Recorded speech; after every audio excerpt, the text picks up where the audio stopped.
Hey ghoulies, welcome back to the underworld. Are you ready to get into today's episode? If you love your true crime dark, a little messy, and proudly queer, you're in the right place.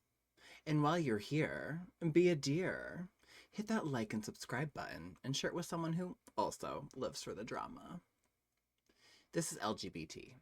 Let's get back to talking. I'm Niko, and around here, we tell stories about queer lives. The ones that ended in headlines, or never made it that far. Some were victims, some were villains, most were complicated. So, pour a drink, take a breath. Let's get back to talking. Tonight's episode takes us into the highways and deserts of 1970s California, where bodies started appearing in trash bags along the roadsides. For years, no one knew who was responsible, but eventually, investigators uncovered a quiet, intelligent man with an IQ reportedly in the genius range. A man who confessed to dozens of murders with a chilling calmness. This is the story of Patrick Kearney, known to investigators as the Trash Bag Killer.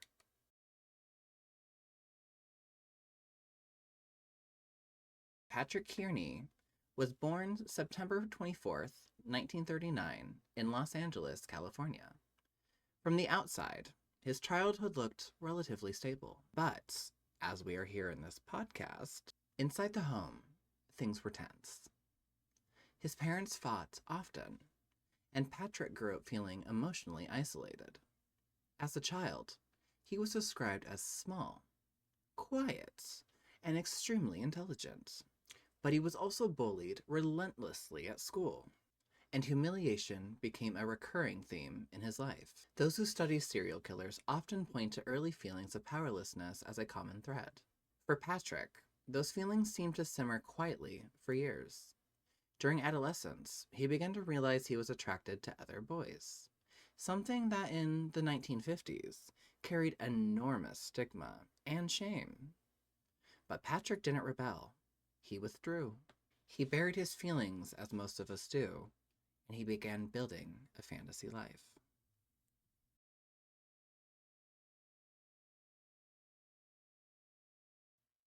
Patrick eventually attended El Camino College, where he studied engineering. He later served in the United States Air Force as an administrative clerk. By the early 1970s, Patrick was living in Southern California with his partner, David Hill. The two men shared a home and lived what appeared to be a quiet, stable life. But behind closed doors, something far darker was developing. Patrick began cruising highways, looking for young male hitchhikers, and in the 1970s, hitchhiking was incredibly common. Young men frequently thumbed rides along California freeways, which unfortunately for them made them easy prey for serial killers.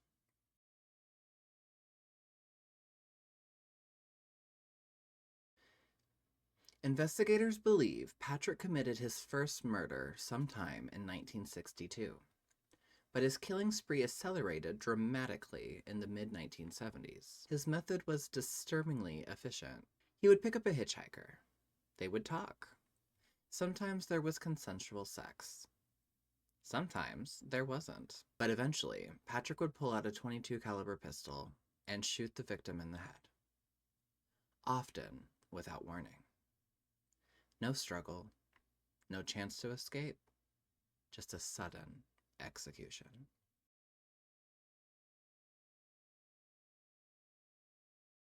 What happened next is what truly horrified investigators. Patrick practiced dismemberment. After killing his victims, he often took their bodies home. There, he would mutilate and dismember them. He sometimes kept body parts. Other times, he engaged in necrophiliac acts. And when he was finished, he would place the remains in trash bags. The bags were then dumped alongside highways across Southern California. This is how he earned the nickname, the Trash Bag Killer.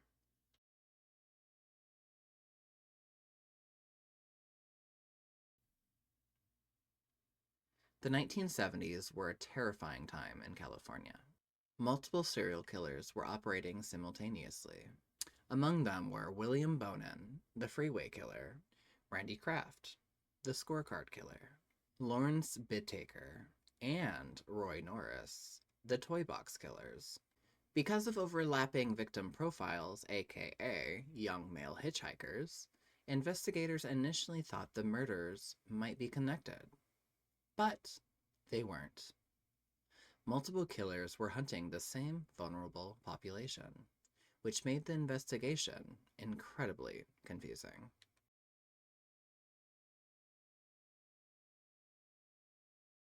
Patrick Kearney eventually confessed to 32 murders, though investigators believe that number could be higher. Many victims were young men between 13 and 28 years old.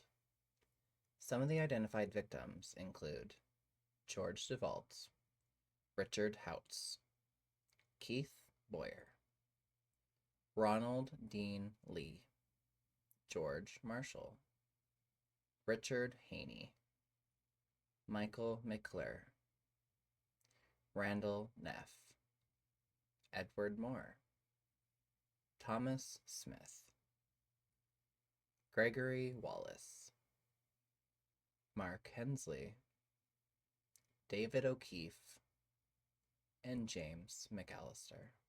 Many others remain unidentified. Their remains were too damaged or too incomplete to ever give them back their names.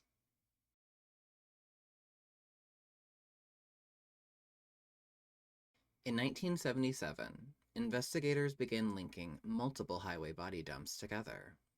A pattern was emerging. The same weapon, the same disposal method, the same victim profile. Eventually, detectives narrowed their focus. But the case didn't break because of police work alone. It broke because Patrick panicked.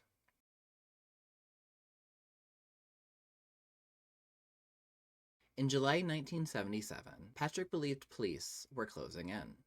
So he did something shocking.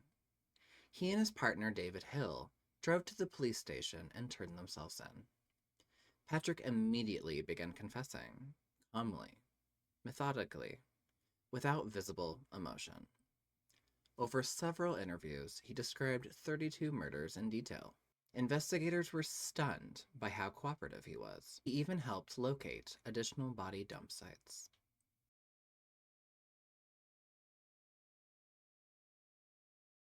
In 1978, Patrick Kearney pleaded guilty to 21 counts of murder to avoid the death penalty. He received 21 consecutive life sentences.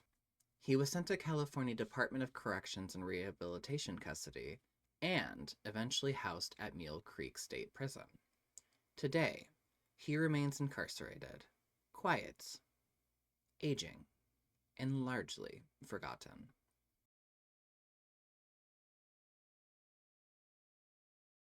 Patrick Kearney's crimes represent one of the largest serial killer murder cases in California history. But his name is often overshadowed by other killers of the era. Yet, his crimes reveal something deeply disturbing about that time period. The victims were young men. Many were hitchhikers. Some may have been gay.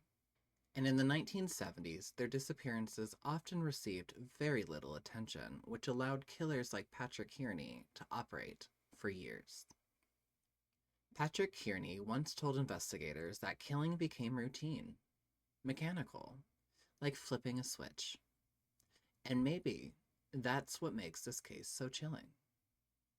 There was no frenzy, no chaos, just cold, calculated murder, repeated over and over again along the highways of California.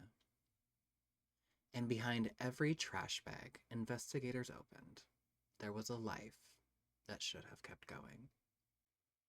You've been listening to LGBT. Let's get back to talking. I'm Niko, your host, your narrator, your slightly too interested gay friend with a microphone. And every week, we dig into queer lives brushed out of the margins. The victims, the villains, and the beautifully complicated ones who lived in between. If you like tonight's story, go ahead and follow, subscribe, and leave a comment. Or just whisper sweet nothings into my hive. I hear everything. Until next time, pour a drink, drink some honey, and let's get back to talking.